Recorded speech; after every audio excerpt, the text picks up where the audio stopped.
right. And Mama makes a full house.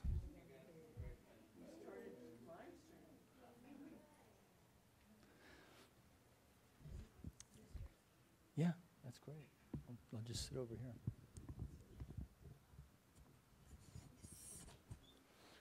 We good? All right. So welcome everyone, and we're live streaming tonight, so welcome to everyone who may be watching online either now or in the future. My name is Reverend Michael McMorrow. I'm the center's, I'm the spiritual director for the Center for Spiritual Living here in Granada Hills, California. Our presider tonight is Rosalie Bates, so let's give her a little love. Yeah, why not? And I'm delighted to have our friend Salaam Thompson this evening. I'll give him a proper introduction later. And but for right now, we're going to bring down the lights. We're going to take a deep, conscious breath and participate in that opening ceremony that we like to do here at the center that we call Lighting the Flames of Faith. And we perform this ceremony to promote the universal consciousness of life, which acknowledges that all peoples, all faiths, all sentient beings come from the one great universal presence, which we call Spirit. Fundamental to this truth is the unifying nature of all religious thought and experience, which we honor here this evening. So as Rosalie lights the first candle, it's for the Tao, honoring the universal path of harmony and equilibrium, the natural way. We light the second candle for the shamanic traditions, honoring the beliefs and practices of all indigenous peoples, the way of primal spirituality. We light the third candle for Hinduism, honoring the path of knowledge, action, and devotion. We light the fourth candle for Judaism, honoring the ethical path of living by sacred law. The fifth candle we light for all forms of Buddhism, honoring the four noble truths and the path of compassion. The sixth candle we light for all forms of Christianity, honoring the Christ consciousness as the path of love. We light the seventh candle for all forms of Islam, honoring the path of submission to the will of God as the highest calling. We light the eighth candle for the universalistic religion of Baha'i, honoring the path of unity and peace. The ninth candle we light for all forms of new thought, honoring the metaphysical path of mental healing through the practice of universal spiritual principles.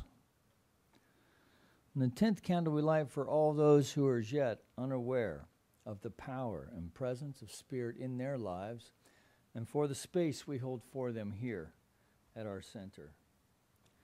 And as Rosalie lights a healing candle, please put silently into the light the names of anyone you wish to have experience the healing flame of God's eternal love.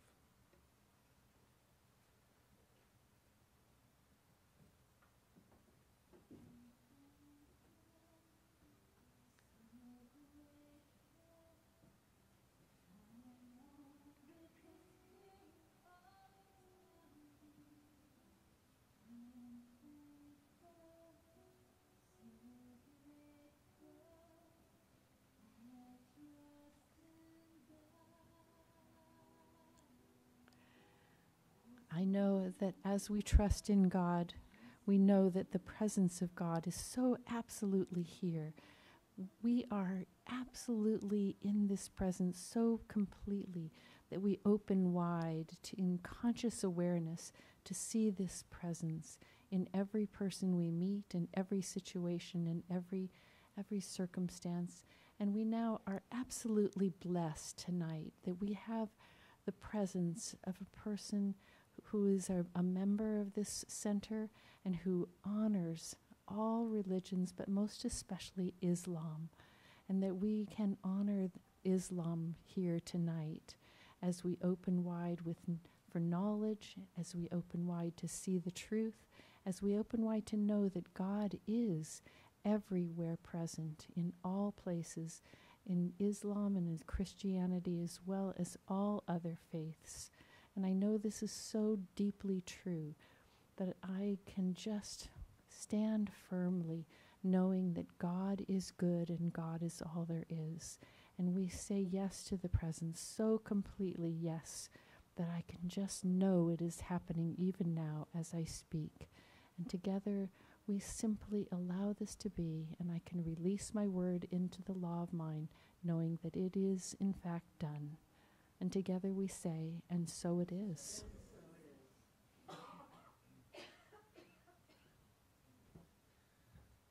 Thank you, Rosalie.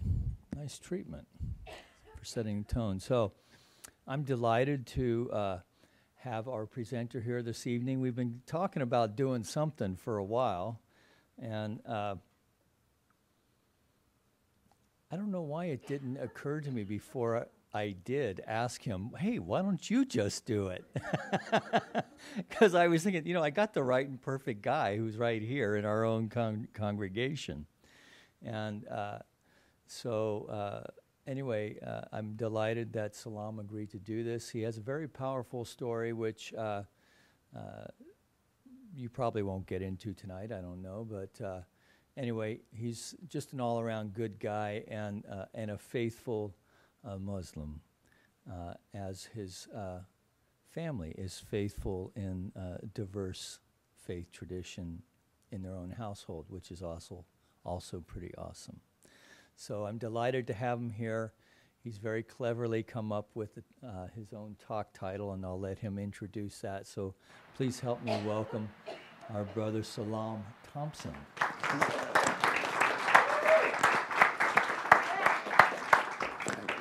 Appreciate it.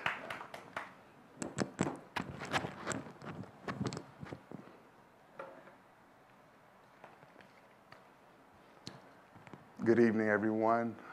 I would like to once again thank Reverend Mike for repurposing his Wednesday night meditation class and allowing me the opportunity to speak to all of you about Islam. I would first like to greet all of you, as we say it in the Arabic language, in the greeting words of peace and of Assalamu alaikum. And your call response back to me will be wa alaikum assalam. So, assalamu alaikum. Perfect. You're perfect. We're doing good. I mentioned to Reverend Mike that I'm just toying with this idea of how I was going to present Islam to you all, because it's a very voluminous subject. And I had to figure out how to have some nexus to what science of mind is. So what I came up with is a journey from state of mind to science of mind.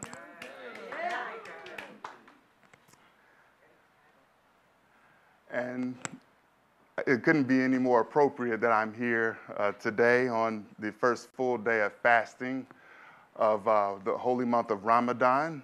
And so the greeting would be, even though you all aren't observing, is Ramadan Mubarak, and your call back to me will be Ramadan Kareem, as is appropriately said. So Ramadan Mubarak.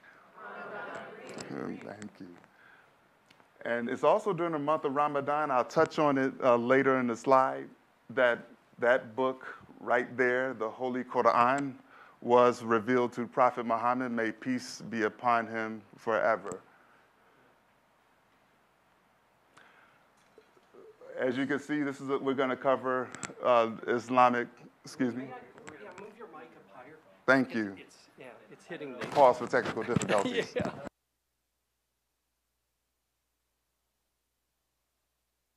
Okay. Thank you. So we'll try to get through this within, I guess, 45 minutes. And, well, I say sooner than that. Maybe I'll shoot for 30. And we'll leave some time for Q&A at the end. So the first we're going to have is the azan. That's the call to prayer. That's what is echoed in distant lands, near and far, and so forth, when Muslims are coming out and they're scurrying for prayer to get their line and ranks to get ready to give submission to the will of Allah. It's appropriate that I pause here and recite the azan for all of you. Allahu Akbar, Allahu Akbar, Allahu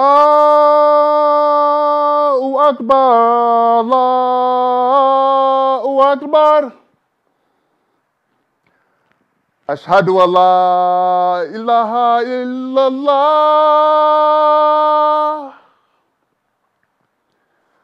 Ashhadu an la ilaha illallah.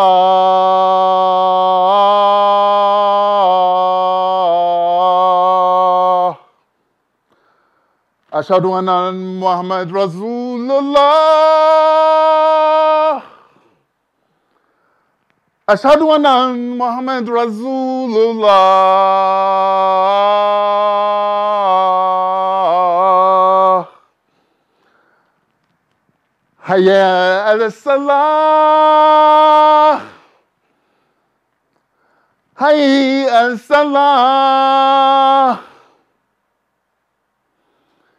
Hayya ala salah. Hayya ala salah. Allahu Akbar, Allahu Akbar.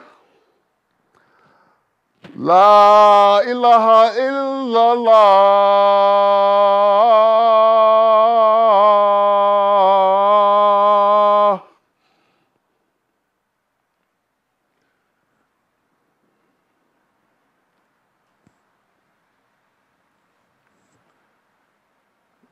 Now that we set the attention, that's our call to prayer. We're using it in an allegorical sense. I'm repurposing our Islamic tradition to be inclusive of all of your walks of faith. So with that, I should have had that up when I was reciting it, but there's the Arabic translation, there's the English transliteration, and there's the English translation there.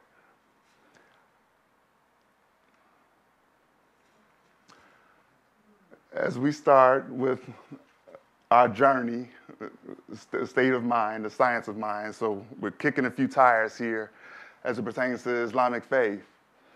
And I thought about this, and I had to consult, Noah Webster here and determine, okay, what is state? What is science? What is the distinction between the two? I don't make fun of me, but I did misnumber this on purpose. This definition, the second definition actually appears second, so I put it first because I feel it's in the proper order. But state by definition, as I have, is the condition of matter with respect to structure, form, constitution, phase, or the like. Example, water in a gaseous state. The first definition it gives is the condition of a person or thing with respect to circumstances or attributes, example, state of health. The reason why I put a condition of matter with respect to structure and form and constitution first, because in order for anything to have or take motion or take an action, it has to have form. It has to have a structure around it. So I thought it was appropriate that I transpose those definitions for the sake of our talk today. Now, on science, on the other hand, is a branch of knowledge or study dealing with the body of facts or truths systematically, arranged and showing the operation of general laws. Second definition goes, systematic knowledge of the physical or material world gained through observation and experimentation. So for what we're doing, you hear it when the smartphone first came out. Now when then apps were out, and they say there's an app for that. Okay, so in this case, there's an app for what we're going to do here. And app is an acronym that's we're going to have an archetype, and an archetype is our structure, form, and constitution and phase. The P is going to be the process, okay? And then we're going to have the proof. So the process is going to be systematically arranging a body of facts, of observation and experimentation, and that's where your proof comes out of it, just like the scientific method as all of us have studied, in school. So as we go forward, what is Islam? What is Muslim?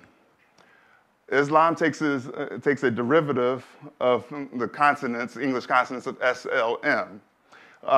Sin, Lam, Mim are the letters, that means peace. And it simply means submission to the will of Allah, God. A Muslim is one who submits their entire will to the will of Allah, God. Muslima is the feminine equivalent of that.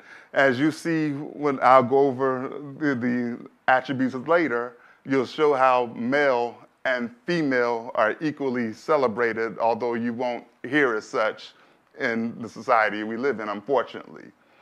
But Prophet Muhammad received divine revelation of the Holy Qur'an from Gabriel. You probably heard of him. I believe he also appeared in a vision to the prophet Daniel in the Bible, if I'm not mistaken. And his Arabic name is Gabriel. And in a cave named Hira in 610 AD, when you perform Hajj, you'll see pilgrims congregate around that cave where Prophet Muhammad was when he received his revelation. The holy cities of significance in Islam are obviously Mecca. That's where Masjid al-Haram, the site of the Kaaba stone, I'll cover that shortly. And the Kaaba was built by Abraham and Ishmael, also familiar folks from the Holy Scriptures as well, from the Torah. And by Allah's command, they summoned all of humanity to visit this Kaaba stone in Saudi Arabia to be in Allah's presence. This obligatory visitation, if you will, is called Hajj. Medina is the second holiest city in Islam. That's where Prophet Muhammad's hijrah, his migration from Mecca, occurred when he was being persecuted. Him and his partner Bilal, they were being persecuted in Mecca when he attempted to roll out the plan as Allah dictated to him. And he fled Mecca to Medina, and there's a whole scriptural account of that in the Holy Quran. And the third holiest city in Islam is also, I forgot to mention that Medina is also where Prophet Muhammad is buried, may peace be upon him forever. The third holiest city is Jerusalem. That's where Prophet Muhammad had his night journey, and that's summarized in the 17th chapter of the Holy Quran, where he was taken up into his night journey and visited the farthest mosque. So look what we have here. So I'm putting all of these, the evidence together, and we'll piece it together, and I'll tell you how we're going to do that shortly. But a few months ago, I believe it was January, I believe Reverend Mike gave a talk to all of you about the thing itself. And he had a slide somewhat similar to this, and it was all English, but nonetheless, but it had 100 names of the divine. Here we have 99, okay? So you're starting to see some proof of the similarity. So again, we have archetype. Archetype is Allah, okay, God, spirit, okay? We have a process, of being science of mind, practitioner treatment, and so forth that Reverend Jessica, Reverend Mike, and a few others here are familiar to. And we're going to have proof of this as well. I'm not going to read all 99 of these names, but just as an example, Al-Hakim means the wise. But the feminine equivalent is Al-Hakimah, which is also wise. So much you hear about I won't get into that. I'll cover that in a couple of slides. I don't want to spoil the fun for you. Okay. We did reach our assessment. Each of you should have two 3x5 index cards. 2 or 1? You have 2, but you're going to use 1 right now. And just take 2 minutes. And 2 minutes, I may stop you before, but I want the most authentic answers that you can give. I don't want you to take too much time to think or come up with a politically correct answer. You're in a safe space, so you're not going to offend me if you have first impressions that are not the way I see it. Don't worry about offending me. I'm fine, okay? But I want to know, when you hear words such as Islam or Muslim or Muhammad, peace be upon him, or Allah, etc., please share what immediately comes to your mind. Are there other terms or phrases that come to mind concerning Islam that you would like to share your first impression when you hear those phrases? So I told you 2 minutes, but I lied. I'm going to give it a minute. I want some authentic answers. So take a minute and just fill that out for me, please.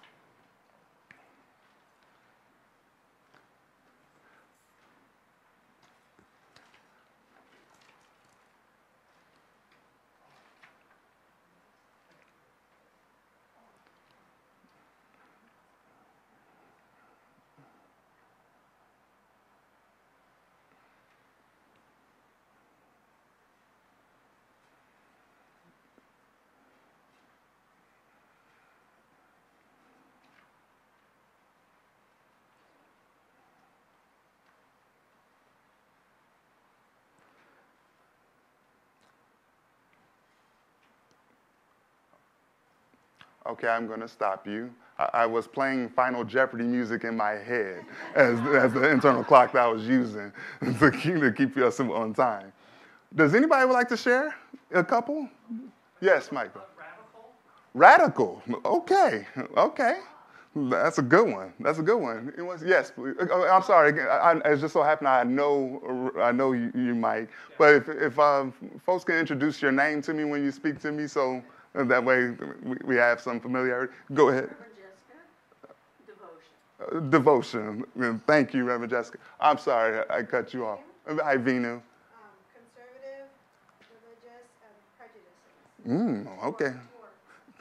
No, that's good. Towards other religions or towards them. Gotcha. Thank you, Vinu. Anyone else? John. Hi, John. Religion, another one. Religion, okay. Yes. My name's Kitty. Hi, Kitty. Teaching of wisdom. Teaching of wisdom, that's a good one. Anyone else? Strictness. Strictness. Now, hold on, I'm sensing a pattern here. Okay. I'm not strict. No, let me just get. Yes. I'm Judy, and I just picture a lot of people praying all day long. Oh, good. Yes, Rosalie. What I pictured is women in long dresses and in a warm climate. Interesting. Thank you. Yes, Andrea. Discipline and prayer. Those are good ones. All of these are good ones. Anyone else? Yes, Reverend. I put ISIS, fear, and Muhammad Ali. Those are all good. Oh, did you have one you wanted to share? Hand halfway? Devotion. Yes. These are all good. Yes, sir. David. Hi, David. I put God, religion from another country, another world. These are, those are all. Chloe, you have one you want to share? Yes. Okay. I'm Chloe, and I will say God is all there is. God is the people, we go others. Yeah, that's terrific. That's outstanding. I was hoping that previous slide, reflects exactly what your sentiment is. All of these are great responses. Did I get everyone? Yes, I'm sorry. Faithful devotion. Thank you. Okay. These are all good. But keep these in mind. We're still putting along. As you can see, this is our little journey from state of mind into science of mind. What I forgot to mention here is something critical. I need to say this. When a dignitary passes away and their body is doing what? I'm sorry? No, not quite deteriorating, but when folks come to view this body of a dignitary. in a state arrest clothes, they say lying in state, right? Lying in state. But you notice how they don't say lying in science? Because science is a living thing, and the state, I mean, based on that definition, is kind of, dormant, if you will.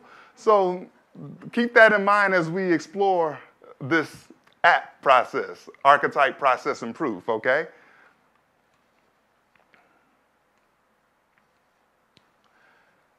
We're putting along, as you can see here. So we're making some progress, about a third of the way.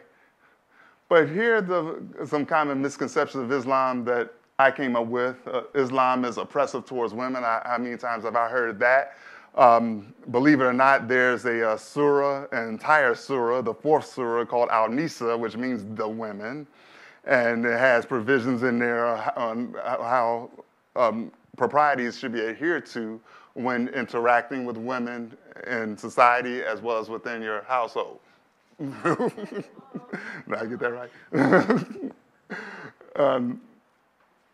Second one I have is Allah is the only God of Islam. Allah is simply the Arabic word for Islam, Arabic word for God, excuse me. And so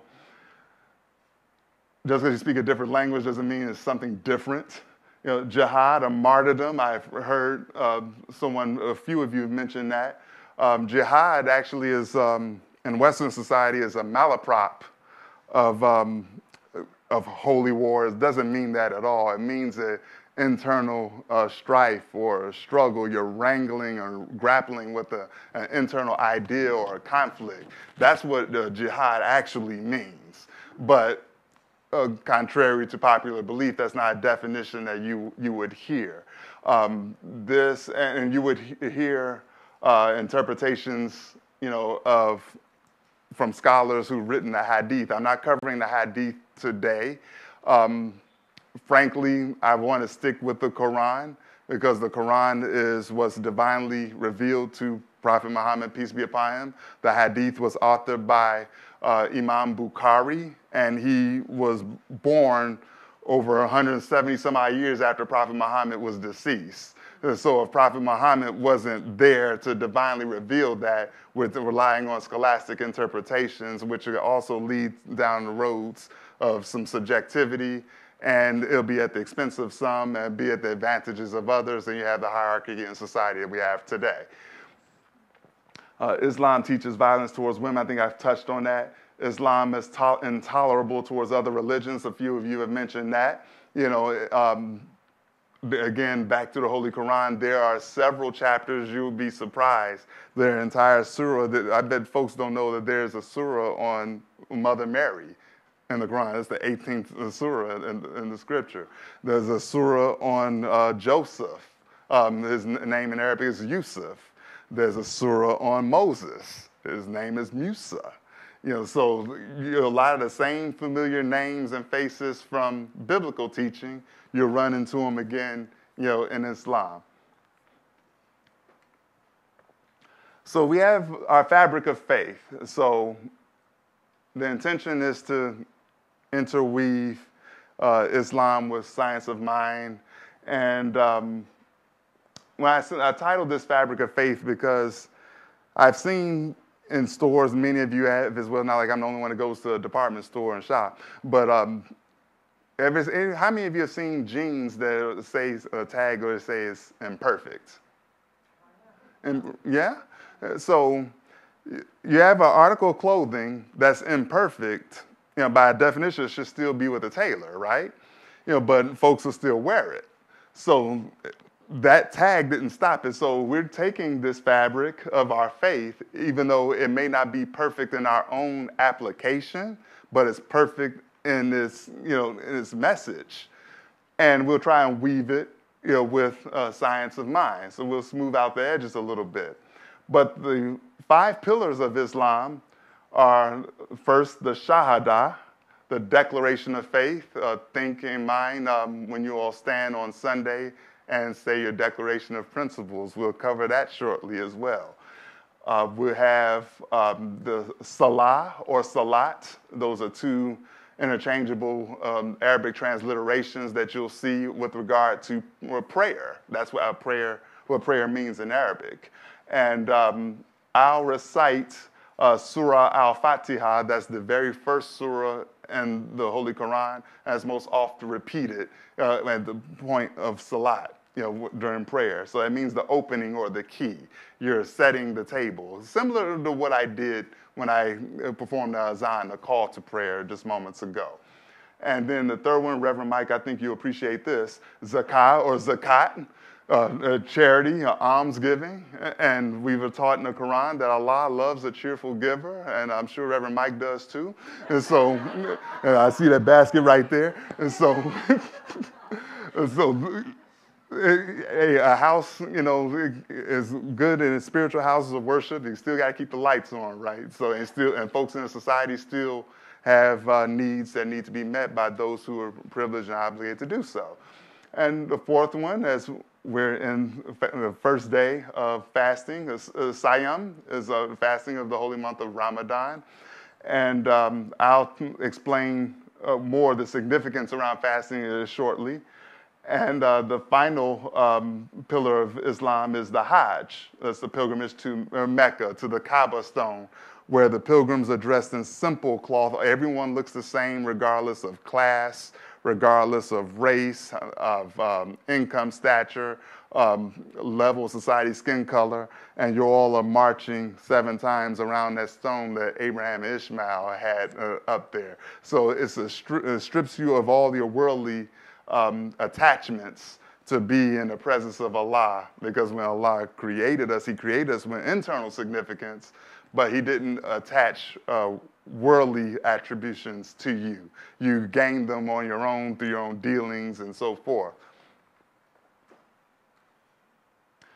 So there's the Shahada, the declaration of faith. This is in part of what the azan that I recited earlier. La ilaha illallah, Muhammad Rasulullah. There's no God but a God, and Muhammad is his messenger, is the English translation. So there's the Arabic calligraphy that folks decorate their homes in Islamic culture. And there's the English transliteration and the English translation there. The salat or prayer. I purposely had men here that in bowing in prostration. I purposely had women here in prostration as well. I've been asked questions in the past, do women ever lead in prayer? And the reason, and forgive me for being frank with you, this is a safe space. As you can see, the prostration is part of the prayer, right? So if you had a Beyonce in front of you, a man with a red-blooded man would have a hard time keeping his intention on prayer. Okay, so I'm just being honest. So it's proprietary purpose that women do not lead prayer in groups. However, there are instances where a woman could be well-versed in Islam and how to pray and recitation of the Quran in her home because she's amongst her family, then that's appropriate to lead in prayer there. But it's not that women have some lower stature. It's just for the sake of propriety. That's why men and women are separated in forms of worship in Islamic houses. Surah Al-Fatiha, I'll recite this at the end as we close later. But there's, once again, Arabic calligraphy. And in case you didn't recognize, Arabic is written and read from right to left. Okay? And there's in the middle I have the English transliteration, if you can make that out. And then there's the English translation. I'll put the slide up again when I recite the prayer when we close this evening. Your favorite, Reverend Mike, third pillar of Islam, al-zakat. Here's a passage that I pulled from the Quran. Surah Al-Baqarah is the second chapter in the Holy Quran. It's the longest chapter in the Quran because it really lays the foundation of faith there. all the rules pertaining to fasting Ramadan, to observing prayer, to giving charity is all detailed there in many different ways and fashions. And I'll read the quote to you in English. The example of those who spend their wealth in the way of Allah is like a seed of grain which grows 7 spikes, and each spike is 100 grains. And Allah multiplies his reward for whom he wills. So it goes to show you as what you put out, it comes back to you tenfold. Reverend Mike and other practitioners here have exhausted that philosophy when it's time to prepare the gifts for the offering, for prayer every Sunday. And here's the fourth surah of fasting. There's a verse from Al-Baqarah again, once again lays the foundation of faith. And you'll see this quite often. It says, "O who you believe, fasting is prescribed for you as it was prescribed for those before you, so they may guard against evil." Now, I highlighted prescribed, and I consulted Noah Webster again. It says to designate or order the use of a medicine, remedy, or treatment. How many spiritual practitioners do we have here in the room? Please raise your hand. And so each of you, thank you for raising your hands, but each of you are a licensed practitioner to prescribe treatment, okay? In the same way that Allah ordered us to do. He wrote this for us, or revealed it to Prophet Muhammad, I should say, for us to guard ourselves against evil. So that ice cold bottle of water that Reverend Mike brought to me, I was appreciating it, but I can't drink it because it's not sunset. That's first off. But the purpose is if you can control the natural appetites, the eating, the drinking, and yes, conjugal relations with your spouse during daylight. We're prohibited from those things during the daylight hours, from dawn till sunset. If you can control those natural urges, it's easier to control your desires as it pertains to unnatural urges, such as the stealing and lying and so on and so forth, So it's easy to hold your tongue and exhort patience and things like that. So that was the purpose of fasting overall. So there's a physical purpose of denying the physical body, the physical nutrients that it needs and the staples that it requires to subsist on, but also has a esoteric purpose of being in goodwill with your neighbor and folks within your own household, right? Here we have, I don't know if you can see this, but there's millions of people around the stone, the Kaaba stone, and they're marching in a circle. They have to march 7 times. There are not only people here, but there are even folks in this hallway here on the first level and on the second level, all marching in unison. I'm sorry?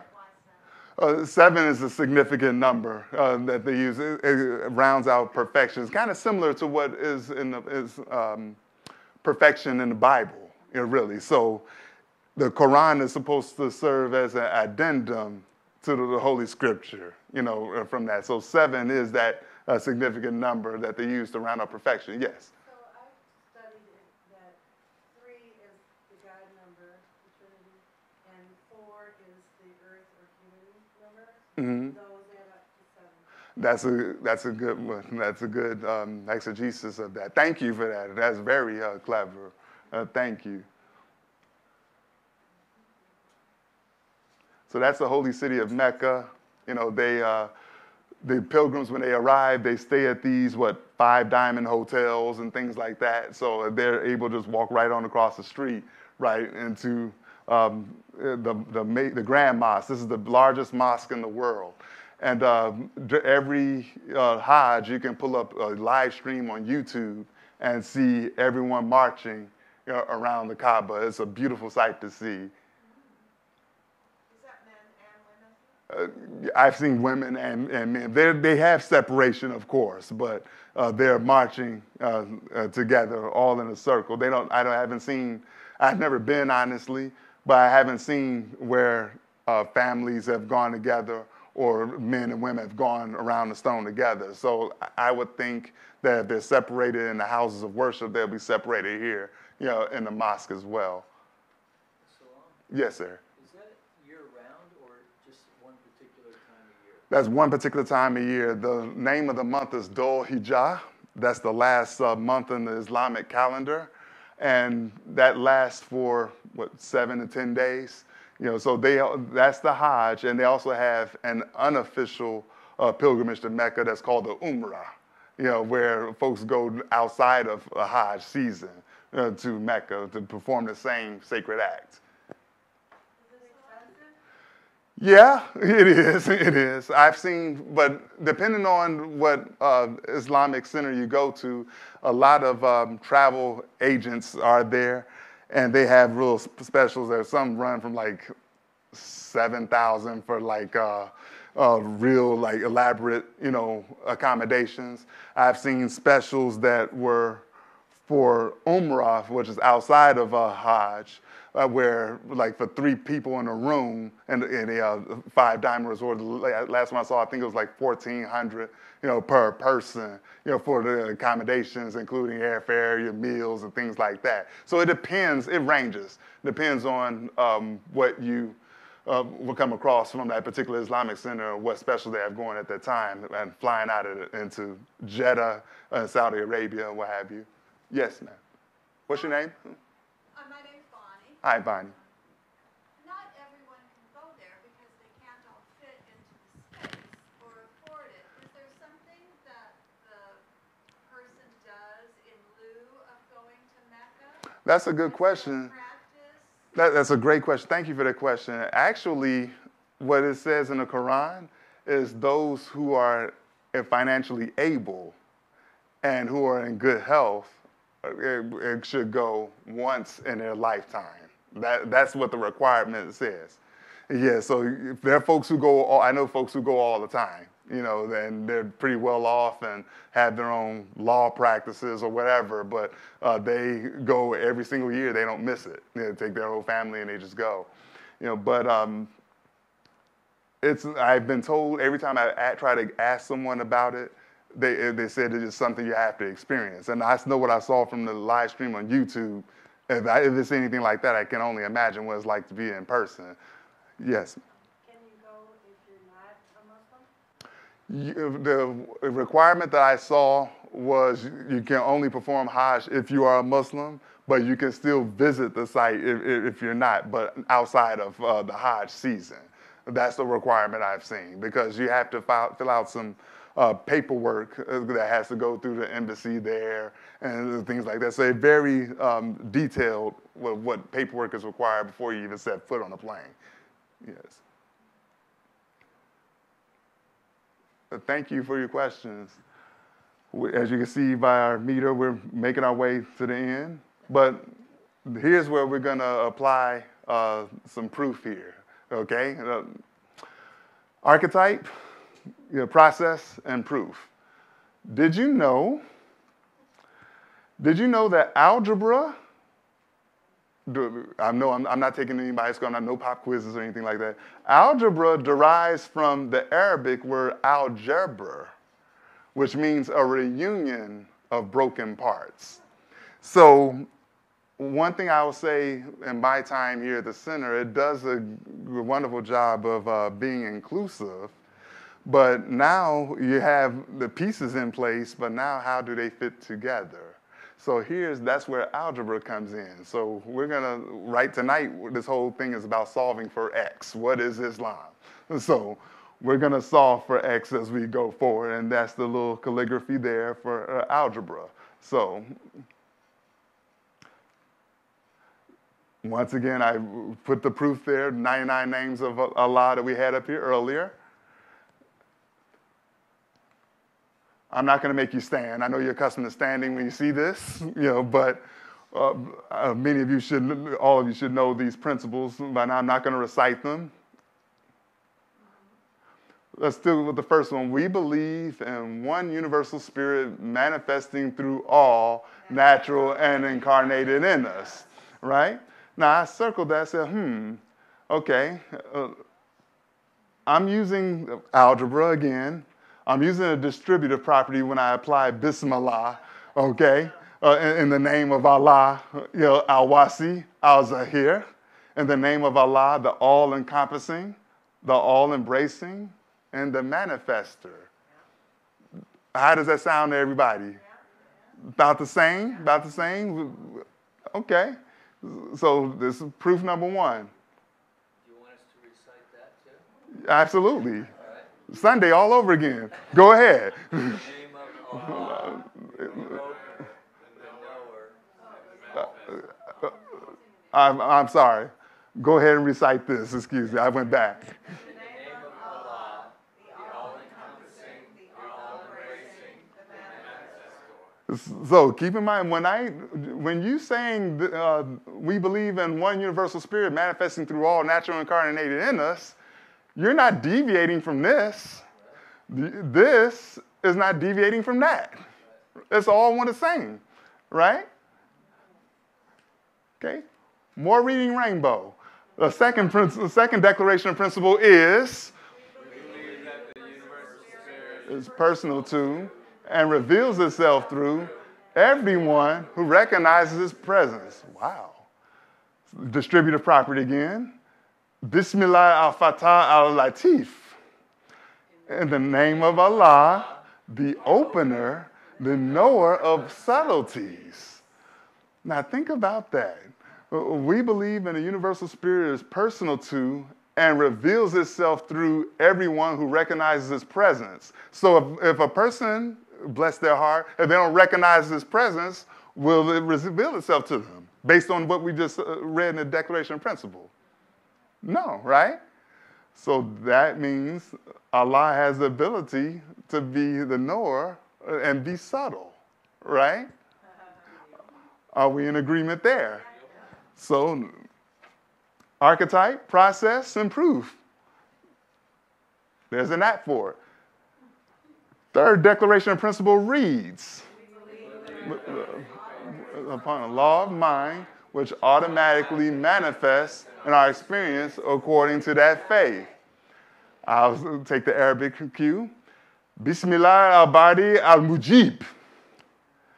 In the name of Allah, the maker and a responsive. Wow.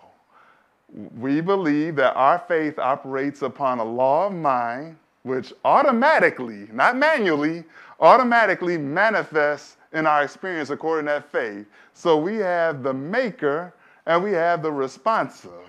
There's also an attribute in there for the manifester as well that I failed to mention here, but you kind of get the drift. All right, so does this serve as sufficient for proof? Okay. You are good. For every Bismillah al-Bashit al-Hayy al-Baki.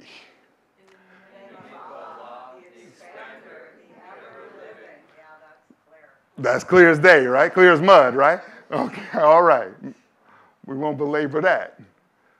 And the fifth declaration of principle is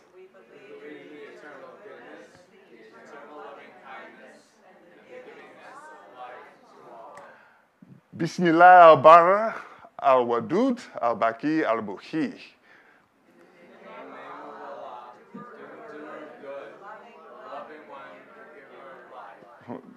Is that proof? Is that proof? Did we solve for X?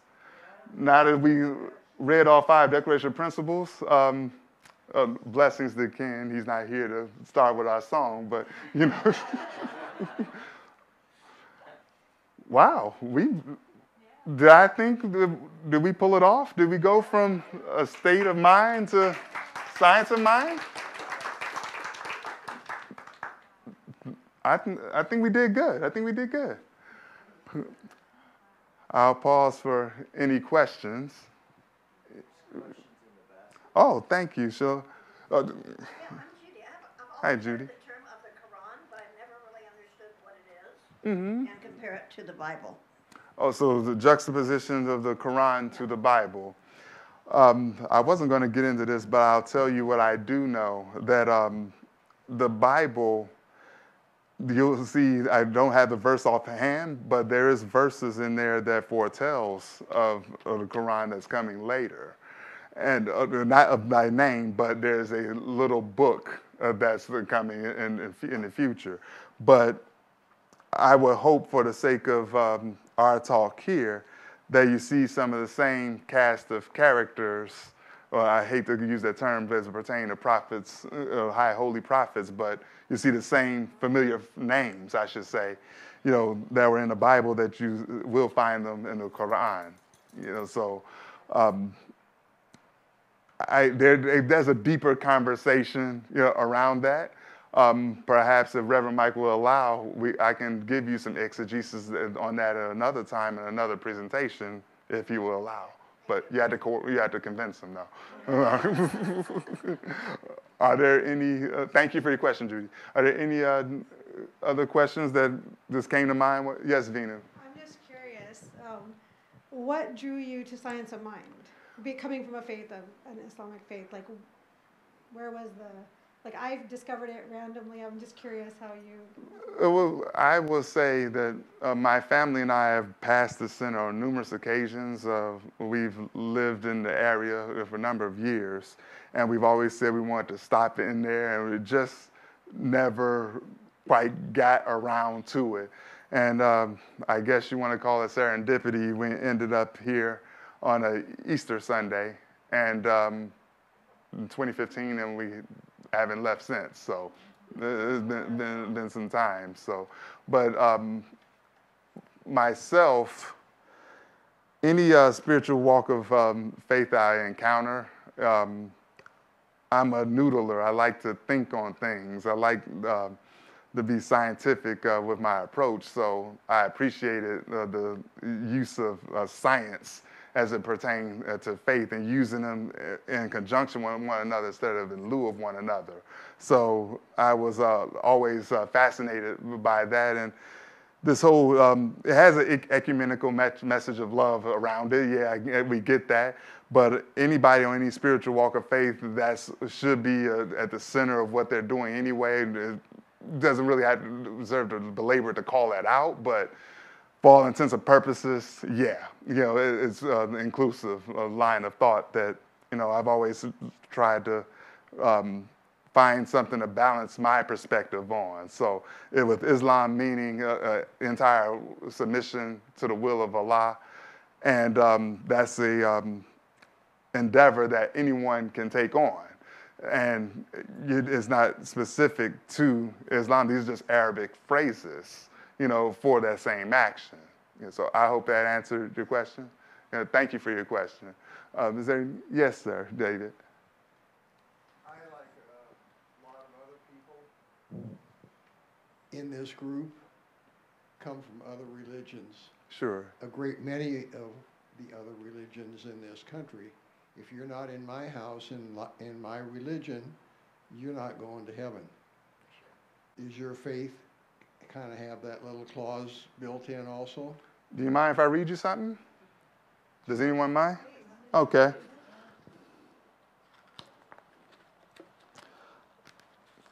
That way I'm just giving you the law, okay? So everything I try to give is try to do it based on the Quran and not my own perspective. I'm yielding my perspective to what is written. But I'll go to Surah, the second Surah, Al-Baqarah, verses 111 through 112, and we'll see if this gives you the proof that you need. And they say, none shall enter paradise unless he be a Jew or a Christian. Those who are there vain desires. Say, produce your proof if ye are truthful. Nay, whoever submits his whole self to God and is a doer of good, he will get his reward with his Lord.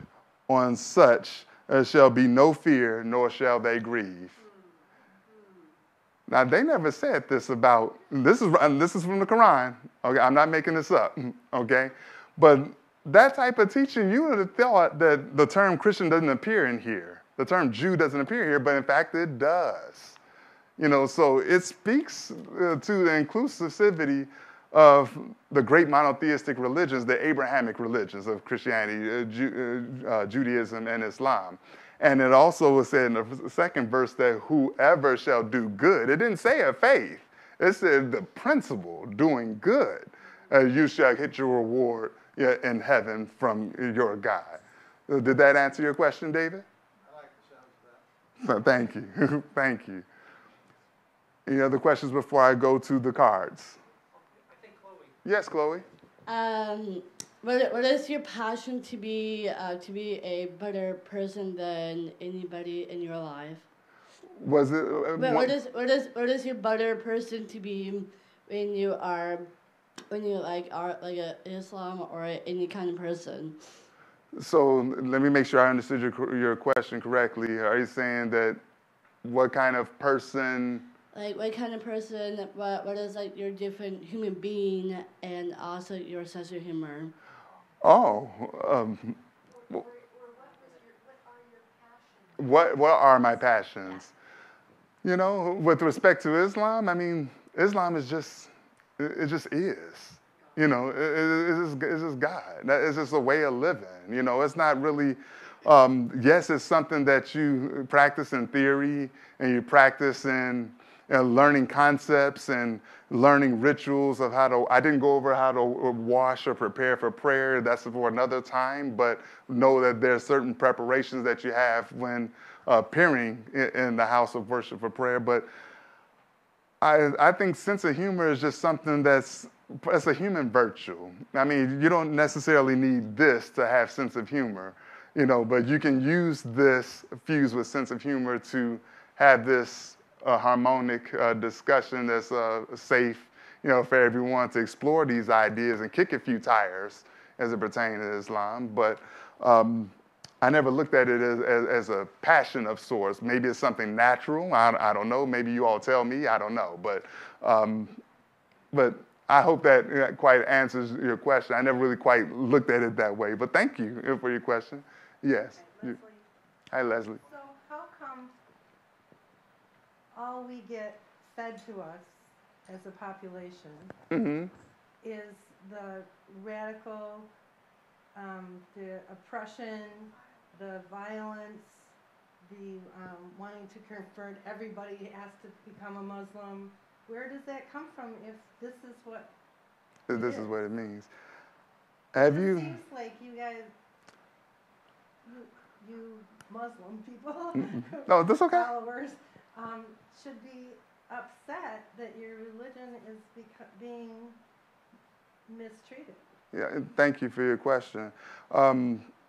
Before I give you an answer, what indicators do you have that indicate that we aren't upset with that? Oh, because we don't hear that. I'm sorry? We don't hear that. Through which medium? By the news media and, and all that about how... Please give her the mic. I need her to... And the fear. I mean, we're just fed a lot of fear. I understand. And I didn't hear any of that tonight. Thank you. I appreciate that. I'm going to say something.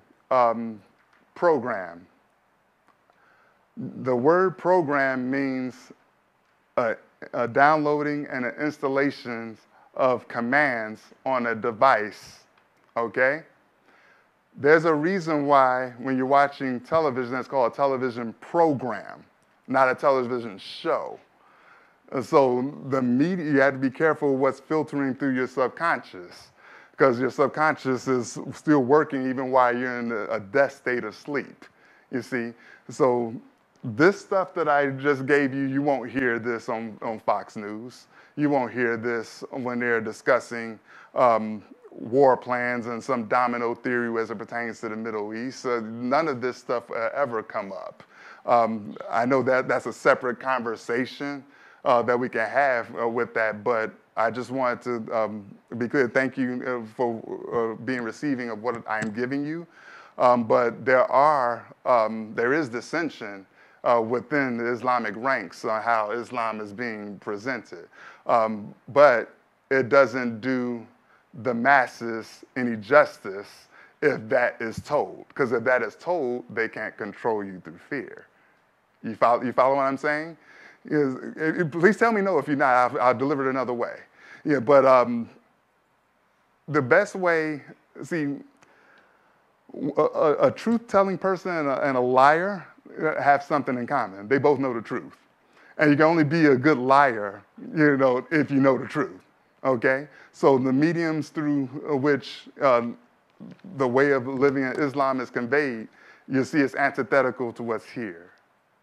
So I hope that's clear. I didn't want to delve off into the weeds a little bit, but like I said, that's a topic in itself that I really would love to tackle if Reverend Mike would be so kind to have me. But please funnel your suggestions to him, and he'll let me know if that's okay. That sufficiently answer your question for tonight? Yeah. Thank you. Yeah. Yes, Tamar. Hi. Is there a leader of the Muslims, like the Catholics have the Pope?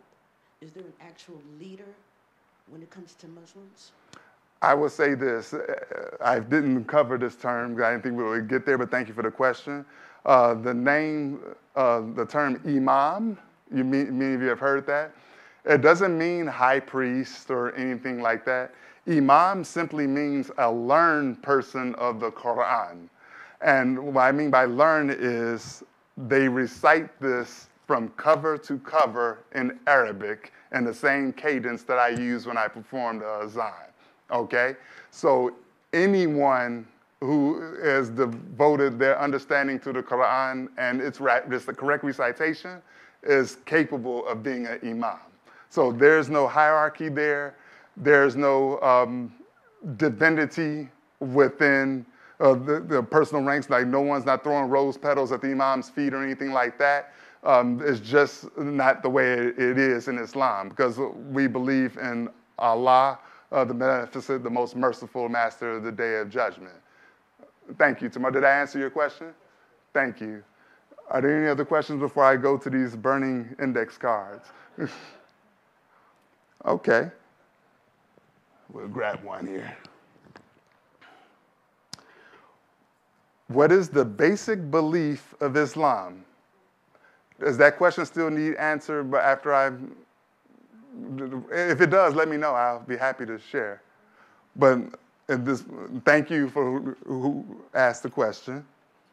Next question is, what to say to people who say Islam is sacrilege or somehow bad?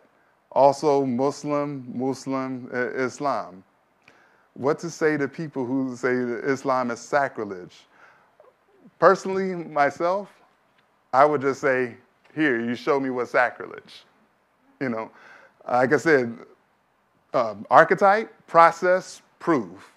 And science is not what you know, it's what you can prove, correct? Practitioners in the room.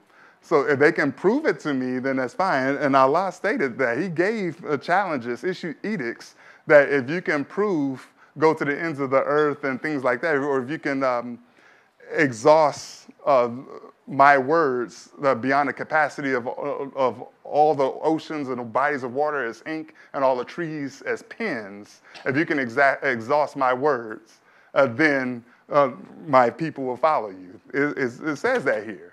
And that's a challenge. No one's going to accept that challenge from Allah. That's just suicide mission. Thank you. Whoops. Thank you for the question there. I was in a Turkish airport and saw a place for Muslims to wash themselves. Could you explain? Well, I wasn't, but I'll take the time to briefly say it. During prayer, we perform what's called wudu, and you run the water. It's important for Muslims to wash their face, clean out their ears, behind their ears, wash the top of their head, wash their hands up to the elbow, and their bare feet up to their ankles prior to prayer. Cleanliness is next to godliness. You probably heard that term. But it's born out of the need to be in a clean present state in Allah's presence in his house to give worship unto him. You want your best self. It's kind of equivalent to, putting on the shirt and tie and going to a church, that kind of thing. So all it is preparation and cleanliness. That you're supposed to wash yourself 5 times a day. Obviously, I didn't go over that, but we do pray 5 times a day. Fajr, which is at dawn. Dohar, which is the noon prayer. That's Arabic terms here. Asr is afternoon prayer. Maghrib is sunset. And Isha is night. And so those are the Arabic prayer times for the 5 time prayers that we do. Did I answer that question? I hope I did. Is each prayer different, or are they all the same? They're the same, but the Imam will recite additional surahs, and this is where the Arabic recitation of the Qur'an comes into play. So it's the Imam's discretion of what surahs he's going to recite in Arabic at that time. So no 2 prayers are going to ever be alike. There are lengths of prayers. So the dawn prayer is relatively short, but the sunset and the night prayers are typically longer. And the Jummah prayer on Friday is typically a short one. In fact, there's a surah in here entitled Jummah. You know what Jummah means? Friday. And the term TGIF, right here in your book, in the Holy Quran. Yes, Rosa. I've been in Morocco where those prayers were broadcast so that the whole city, is that typical? In Islamic societies, yes, because just like here, there are certain societal norms that angle towards Christianity because of the society that we're in. So surely is that way in a country with Islamic underpinning, if you will. And that's what drives the society. Even, during Ramadan, all the stores are closed. Yeah, so that just gives you an idea of how the oneness is with its faith. In fact, in a lot of Muslim countries, when they get their paychecks, you'll see a line item, just like how we have taxes that come out of our checks. There's a line item for your zakah. So it's in complete alignment with the faith. Did that answer your question, Rosalie? Yeah, sure. Thank you. That's a great practice. As spoken by the Rev. So be careful what you pay now. It was so amazing how loud it was throughout this entire very large city. They had traffic and lights and everything like that. The entire city had these songs played through a loudspeaker over the whole city. Can you imagine Granada Hills even? Yeah. Just, having this loud, prayer. Yes. It was just amazing. Yes, it's an anchor, it's a bedrock of their society, so that's why it can do that. Yeah, it's just like how you have, there are times of mourning, for the nation where everything's going to come to a screeching halt, sporting events, things like that. So because it's anchored in our society. Are there sacraments in Islam? That's a good question, but that answer is no, it's not a sacrament, just pillars of faith as we've gone over. What makes a person a member in a mosque? That can be answered simply by accepting Shahada. And accepting Shahada is a declaration of faith that you believe in no God but Allah and Muhammad is his messenger. Every Shahada that I've witnessed where a newcomer has come in and was ready to accept Islam as their own, they recited the Shahada as a declaration of faith, and everyone gathered around that person, gave them hugs, exchanged of pleasantries, and so forth. So that's merely all it takes. And your understanding of the Quran just deepens. I started my path when I was 15 here. And so that didn't mean I was a scholar then. That just began the footsteps, of my path ever since I was a kid in high school. And it's just a matter of practice. I mean, they say practice what you preach, not perfect what you preach. So every day I'm practicing, right? So you have good days, you have bad, but you still have the power within yourself to demonstrate effort to try and pursue that highest good and that highest self. Yes? Oh, there's a second. Oh, I think I answered that question. I'm sorry. Yeah, so thank you for the question here. Yes, Tamara? My granddaughter is Muslim. Okay. And she's dressed from head to toe. All I can see are her eyes. Yes. Is that required? And why is it? Rosalie mentioned she visited Morocco. Morocco is one of the Islamic countries where women aren't required to have head coverings, in Morocco. It depends on the society that you're in. There are different sects of Islam. I wasn't going to cover it like this. Islam is a voluminous subject matter, and there have been many sects since Prophet Muhammad has passed on.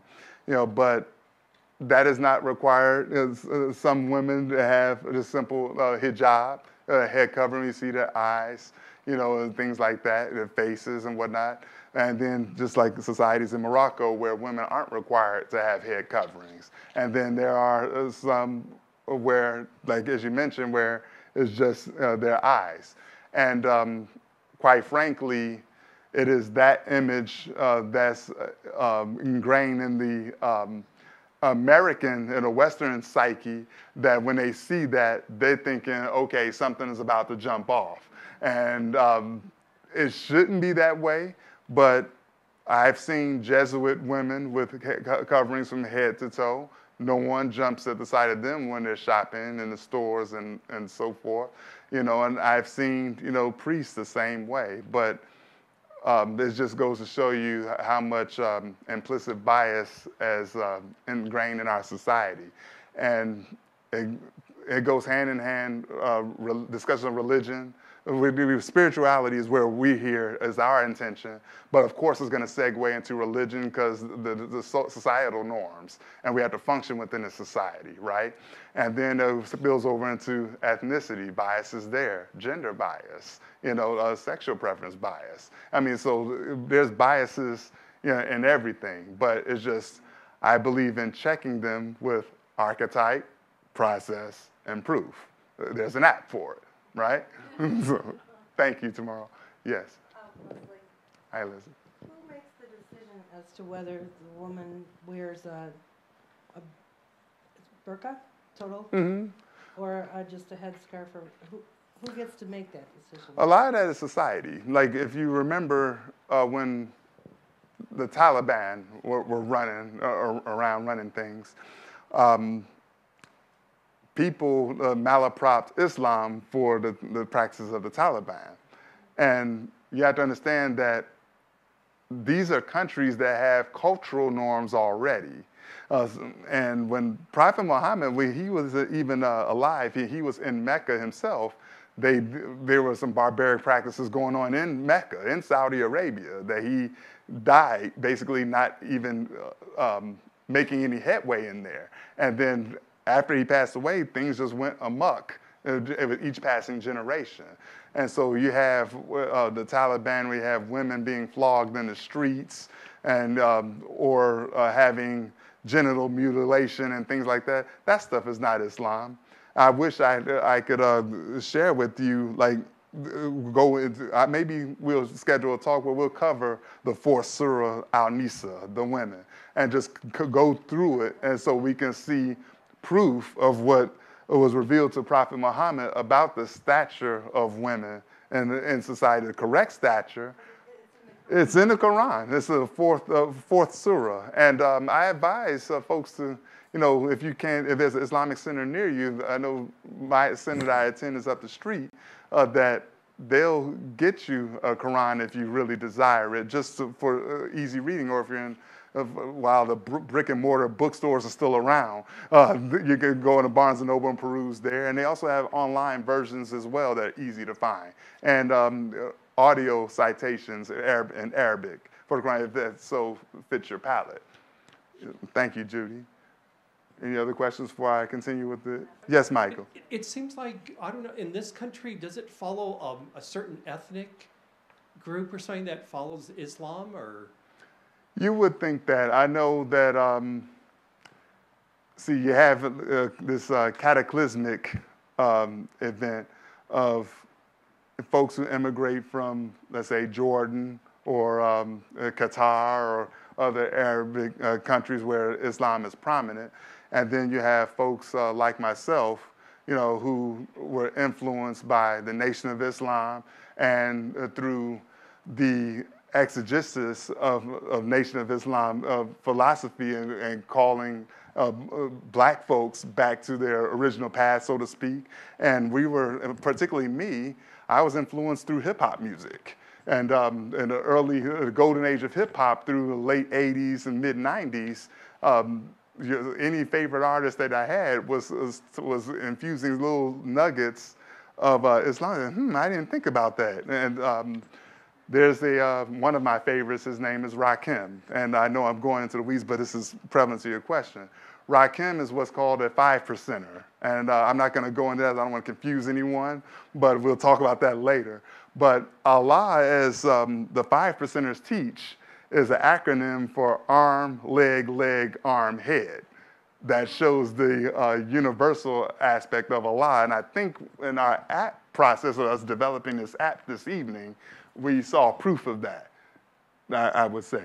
Yeah. So there are, I noticed a few whites. I noticed a few Filipinos who have joined us in prayer in the masjids here and also over in Burbank as well. So I've seen every culture represented. It will actually surprise you. It will really surprise you. And the interesting thing is, even when I go to the temple, if I'm dressed like this, they'll see me say, oh, assalamu alaikum, brother, and things like that. But if I didn't have this on and I had, let's say, regular work clothes from going into the office, if they don't recognize my face, I'm looked at as a non-entity because there's the bias component there that I'm not going to associate you because I see black man, I'm clutching my pearls, you know, that kind of thing. So that's still prevalent here, you know, in our society, unfortunately. But that's the pink elephant in the room that is very difficult for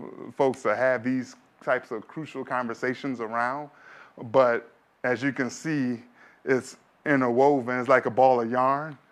And you can never get to the center of it without running through a certain pattern.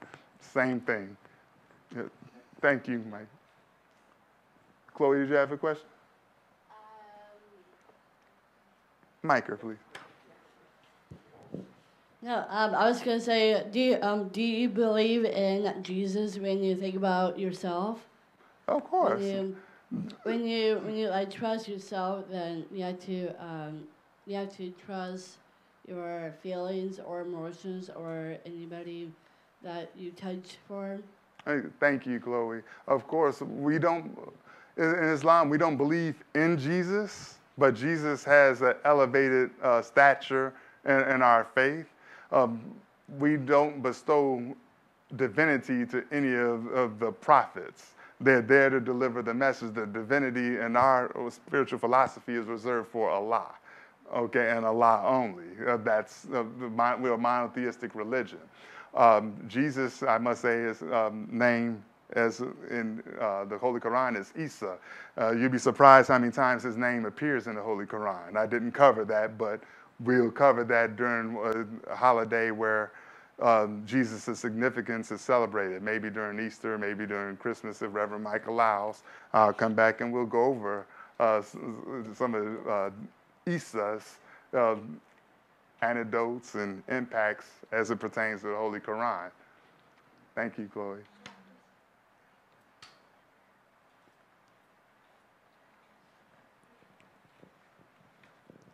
Hi, I'm Judy. Hi, Judy. I'm just curious, with your passion for both Islam and science of mind, are you able to share that with your friends that are Muslims?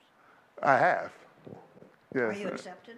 Excuse me? Are you accepted for doing so? Yeah, well, I don't see why not. I mean, we went through the proof here. We went through experimentation of Islamic principles and science of mind principles. And they don't deviate from Islam at all. It doesn't put me at odds with any of my Muslim brothers at all, at all. And I've hosted Reverend Mike a couple of years ago when we broke fast together, and we prayed at our open house, at the mosque. So he can stand as testament to that. Thank you, Judy.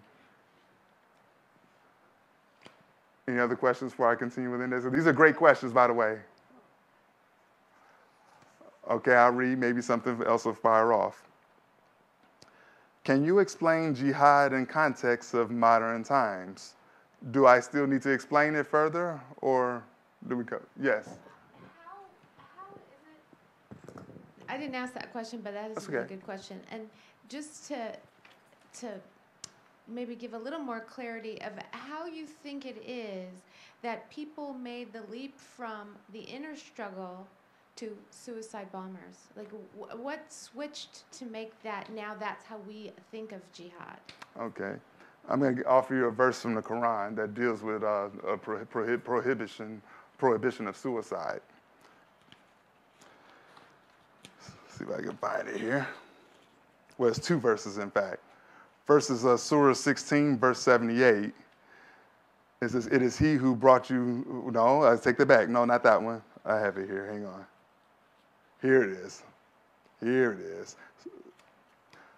Surah 4, Al-Nisa, the women, verse 29. "O ye who believe, eat not up your property among yourselves in vanities, but let there be amongst you traffic and trade by mutual goodwill. Nor kill yourselves, for verily God has been to you the most merciful." It's right there in the book. But again, as I mentioned to Judy earlier, when you have, this is a tool of mass media. And mass media, there's a saying that a lie makes its way around the world while truth is still getting its shoes on. So if you keep hearing a lie over and over again, it becomes true. So that's, the mass media is used as a tool of kind of re-education, or if you will, dumbing down a society. So they don't get the chance to reach across an aisle, politically, as we see the hubris that's going on in our Congress and executive branches and so forth, or in the houses of worship even within each religion. There's like this Christian church is having beef with another Christian church, or this mosque have beef with. We just went through, like 3 years ago, there's been a change of leadership at our masjid there because of they wanted to take it in a different direction than what was intended. So as long as you have humanity, then you have these certain frailties that will manifest itself. See, the practice, wholly, whether it be Islam, whether it be Christianity, whether it be Judaism, whether it be the Vedas, whether it be the Bhagavad Gita, or what have you, the practice is perfect. It's the practitioners that are not, you see. So there's some action required by the practitioners to attain the practice, and that perfect application of practice makes the perfection. So hopefully that answers your question. You're welcome. Yes.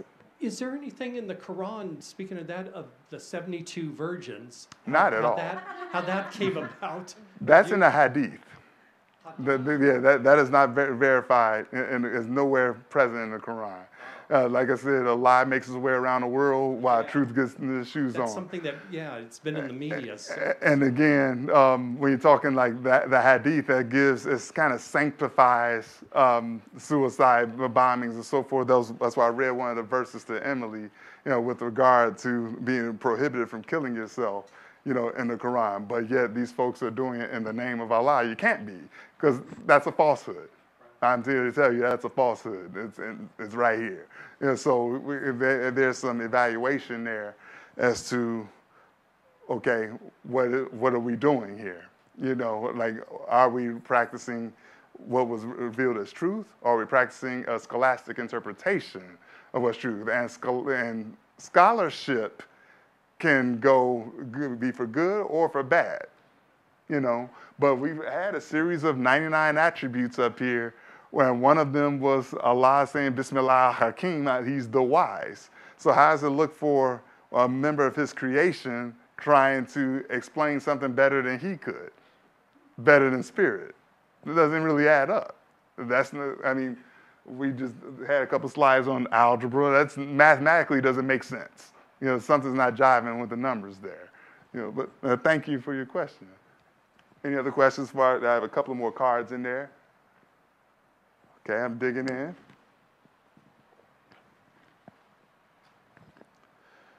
Is love and tolerance stress or a major teaching in Islam? You'd be surprised. You would be surprised. I wish I should do a talk on just this topic alone. I mean, you will be surprised at the level of forgiveness that's required. It's said while we fast during Ramadan, we're supposed to be free from conflict or quarrel or arguing. So it's during this month that my pocketbook is wide open for my wife here. So, I can't object to it. So. But I will keep this because I really should come back and talk more about this. But it is present, and if only you knew, I'd be gladly dissert that subject out, you know, to you all. Leslie. Yes, Leslie. And is she wide open for you? Whoa. Wait, my pocketbook? No. I mean, a giving, like you were. Of course. I don't think you just meant your pocketbook. No, not at all. I said that in jest. Is then the wife also in Ramadan a giver? I said that in jest. In the Qur'an, you'll see here that actually in Al-Baqarah, it's, I believe, verse 185. I quoted 183 here, that man and woman are supposed to be like a garment onto each other. Okay? That you are to be clothe one another. So that cuts both ways. So there is no hierarchy there in terms of giving. But I will say this. I wasn't going to go into this, but it needs to be said. As it pertains to, let's say, for example, inheritance, okay? There's questions that could come up there. How come the son gets more than the daughter? Or how come the man has more than the woman? Here's the thing, what it says in here, in Surah 4, I don't remember the verse, but it's here, that what the girl or the woman has is hers, it's her dowry, okay? She's to provide for herself. What the man has is to provide for her and himself. So that's also here. But unfortunately, you'll be surprised in many cases that you hear in our child support courts and things like that, where certain statutes aren't adhered to. Also is interesting here in this society that the questions that come about a place of a woman, you're in a society that didn't grant the right to vote to women until 1920. And that was Susan B. Anthony and her suffrage movement. So you're taking here, Holy Quran was revealed in 610 AD. But here it took you to 1920 to give her a right to vote. You know, mathematically, that doesn't make sense. It's a reunion of broken parts, you know, that I mentioned that need to be mended and woven together, you know, and that's what makes us whole again. And so that's what I intended to do here. There are a couple more burning questions here. If anyone has, okay. What is the correct pronunciation of Muslim? Okay, good question. I tend to use Muslim. I would hear the Old English, let's say the Muslims, or you'll hear in some country folks say the Muslims, you know, what have you. And so, but for all intents and purposes, for me, I would use Muslim, you know, and in either case, the consonants S, L, and M are present, so it means that's a person of peace. The way is peace. Their objective is peace. And so I hope I answered that question. Okay, we have, wow. Oh, here's the goodie. Is there any connection to the Nation of Islam and Islam. It's a talk in itself, but this would be a perfect way to end our night. How many of you are practitioners again? Okay, good. When you have medicine, right? I just showed you a verse about fasting, about it being prescribed for you, and it gives you on your medicine, a proper dosage. If you don't take the dosage properly, or if it's prescribed improperly, that medicine is not going to work for you, right? The Nation of Islam is, I don't know how many of you are familiar with the Honorable Elijah Muhammad. One person, that's fine. What the Honorable Elijah Muhammad attempted to do is correct the plight of black people in the United States of America, okay? In the United States of America, he was born in Sandersville, Georgia. He witnessed a black man be lynched when he was 7 years old. What he intended to do when he migrated to Detroit and accepted Islam in 1930, I want to say, is when he started his ministry under Master Farad Muhammad. And he had to take this medicine that we just went over, it was a way of peace, and apply it to a famished people, okay? It was no secret in every century that black people have had the soles of their feet on this land that we've been pretty famished in all areas of life with respect to the larger population. So what he attempted to do was, how can I say, if you have a child that's malnourished, you're not going to put them in front of a Thanksgiving meal and expect them to be holy. You're probably going to kill him or her, So the proper dosage is taking that pill or something and chopping it up and the smaller pieces and giving it, to them until they're able to hold down medicine, or in the sense of an infant, hold down food. So you have the 3-month consistency, you have the 6-month consistency, and 9-month where the food is starting to be a little bit more chunky. Their molars are starting to come in and things like that. So there is a connection of Nation of Islam, to Islam as it was born out of that. There was for years, for decades, maybe it's not so much now, even with Honorable Minister Farrakhan is still 85 years old as of last week. There's still some uneasiness internationally, but he's widely accepted now internationally, unlike it was before. The more, I guess as time goes on, it heals things, and he's gone to Islamic heads of state. He's given talks. He has rapport. A lot of people may not remember that it was Muammar Gaddafi who gave him $3 million, to fund the Muhammad University of Islam, to help with clearing debt with the farmland that he has, that the Nation of Islam has in Georgia, to cut down debts at the temples where they're had to pay mortgages and notes and things like that. So Muammar Gaddafi, before he passed, leveled that off. So there is an international nexus between Islam as it's practiced widely and the Nation of Islam, as it is with Sunni, as it is with Sufi, as it is with Shia, as it is with Orthodox.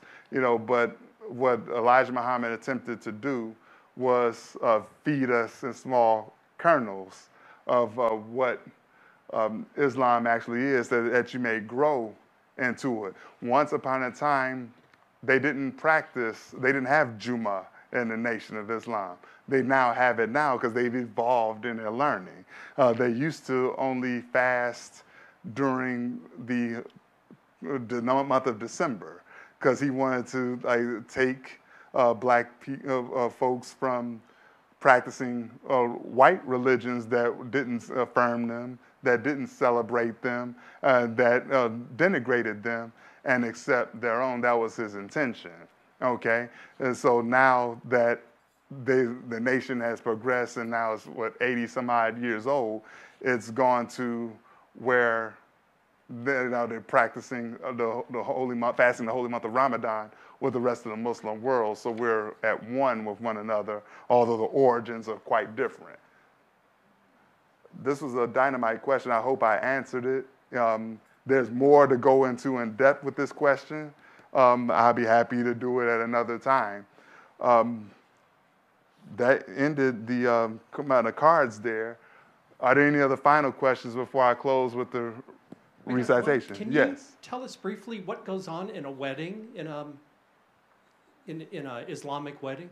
You know, honestly, I couldn't tell you because I never attended one, and my wife and I, we weren't married in a mosque. That was my spiritual path.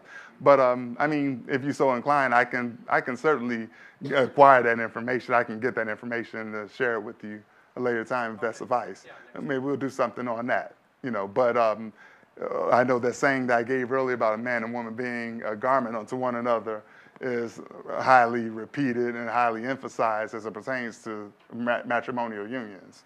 Thank you. Yes, Rosalie. The reason I went to Morocco is to go to a wedding.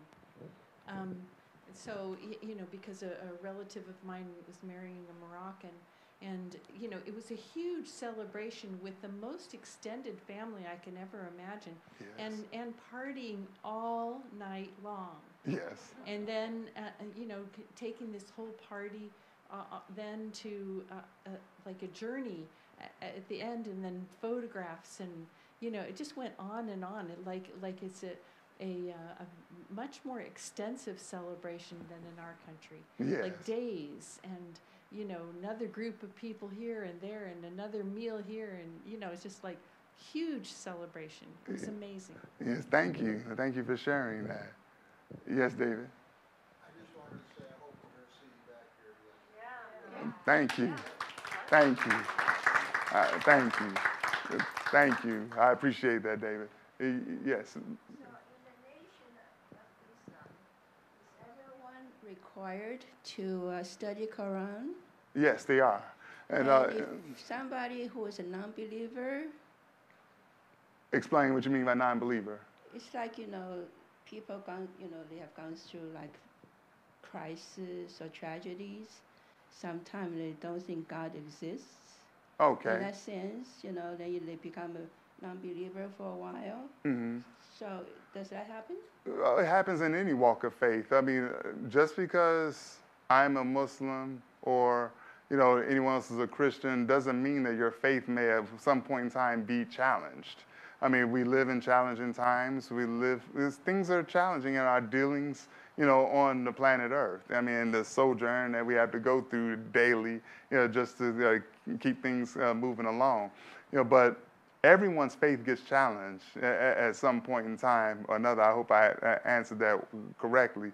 But there's one hope is that in a society, you know, which requires everybody to be a firm believer, how does it? how does one cope with the society? Because if once, you know, you start to have doubts about the religion, Mm-hmm. then how do you cope in a society, you know, which requires, like, you know, 100% devotion? Great question. Raise your hand, spiritual practitioners, again.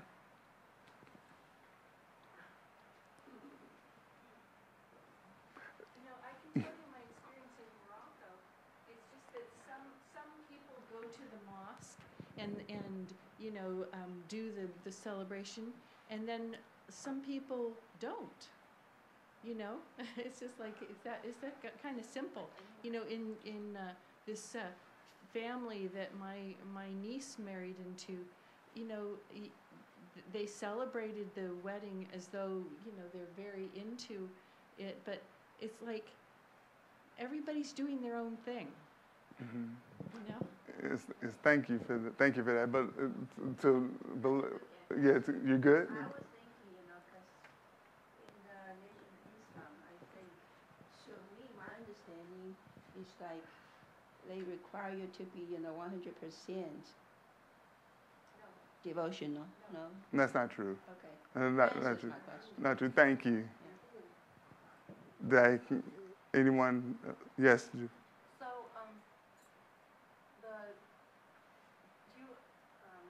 are you fluent in Arabic and can you write it and everything? Like when you hear it all spoken from the Quran in Arabic, do you understand? I can understand it was written. It'll tell you what character is what, because each letter of the alphabet changes its property when it's at the beginning of the word, the middle, or the end. It's reading from right to left. And be honest, I haven't been as faithful to advancing the knowledge of where, so I kind of fell off the wagon a little bit, but I need to get back on the bike and continue riding it. So. I mean, once you start digging into it, there's a guy at the masjid up here. He, on Saturday mornings, he teaches anyone who's willing to learn it. He cracks open, he's an African-American guy.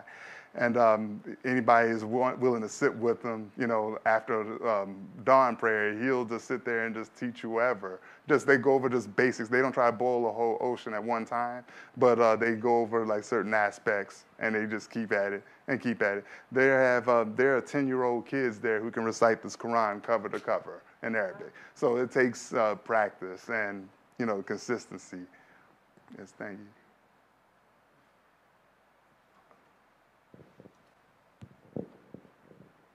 Do you believe when somebody tell you a question? Do you believe when Muslims are come together as a team, or do you appreciate when you like staying connected by other friends? Well, Islam encourages connectivity. You can observe your salat or prayer in the solitude of your home in a silo if you choose. But it is best to be in a masjid in fellowship with your fellow Muslim Ummah. Ummah means community. And that they encourage the fellowship and community so you're all in solidarity with one another. Like all of us who are fasting, I should be drinking water now, but all of us who are fasting now who you share that commonality that, okay, this guy is 80 years old and he's still fasting. I don't have an excuse, that kind of thing. So you kind of bond together with those shared experiences. Yes. I like that you just said you can trust yourself and believe yourself and having more confidence and you can. I like it when you share all your thoughts tonight with us. Because that really means a lot to me, and I just wanted to have more of this more often. Thank you, Gabriel. Thank you. Yes. In the interest of time. Yes. You were going to pray us out. I just want to make sure you have enough time. Yes. I'll be happy to come back again if you also desire. And we'll cover another subject in this vast matter. But at least we set the table going from state of mind to science of mind, so we see how we are related to one another. Now we just stitch by stitch, we just mend these and reunion these broken parts and put a bonding agent between the two of them. And one part at a time, we'll keep building. So, thank you. I'll recite Surah Al-Fatiha. You may read along in English or listen to my audible.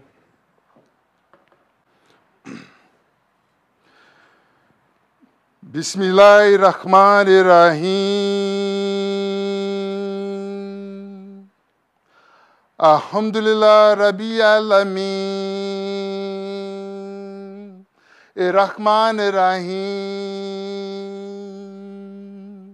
Maliki Yawmiddin. Iyaka na'budu wa iyaka nasta'in. Ihdina siratal mustaqim. Siratal lazina an'amta alayhim. Ghayril maghdubi alayhim waladdallin.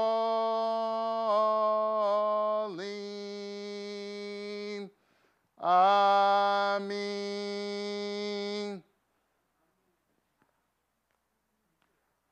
Assalamu alaikum to all of you.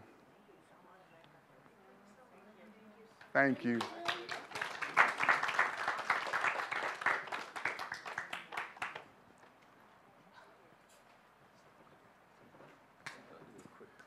Sure thing.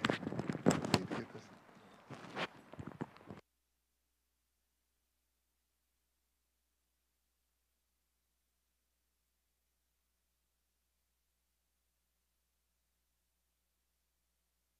All right, let's thank Salaam one more time. Yes, and of course the best way to have Salaam back is to make a commitment to support him the next time he shows up. So I'm up for doing anything that is supported by the community. So, because you can see he puts a lot of work into his presentation. So thank you. Let's give him some more love. All right. So why don't I'll just do a closing treatment real quick. So just going within and connecting with the oneness that has been expressed here, with the concepts of Islam, and knowing that this concept of Allah is the one power, the one presence, that source, that living intelligence that is expressing itself in, through, and as this manifest universe in all the ways seen and unseen. It is abundance, it is prosperity, it is love, it is faithfulness in all of its manifestations. And that we are one with that we have been, through the presentation here tonight, that we have been shifted and lifted within our own understanding of how the divine works in, through, and as our human family, in all of its different cultures and belief systems, races and ethnicities, that we recognize that truly we are all one under the same Father. So, knowing this to be the truth, I know that our time here tonight has been well spent, that we leave here tonight arriving home in safety and good order, that we hit the pillow tonight sleeping deeply, dreaming sweet dreams, awaking feeling rested, revitalized, full of vim and vigor and a zest for life that allows us to and propels us into ways of spiritual living that lift ourselves and others. And so as we know this truth for ourselves, as we know and raise our brothers and sisters in the Islamic faith as they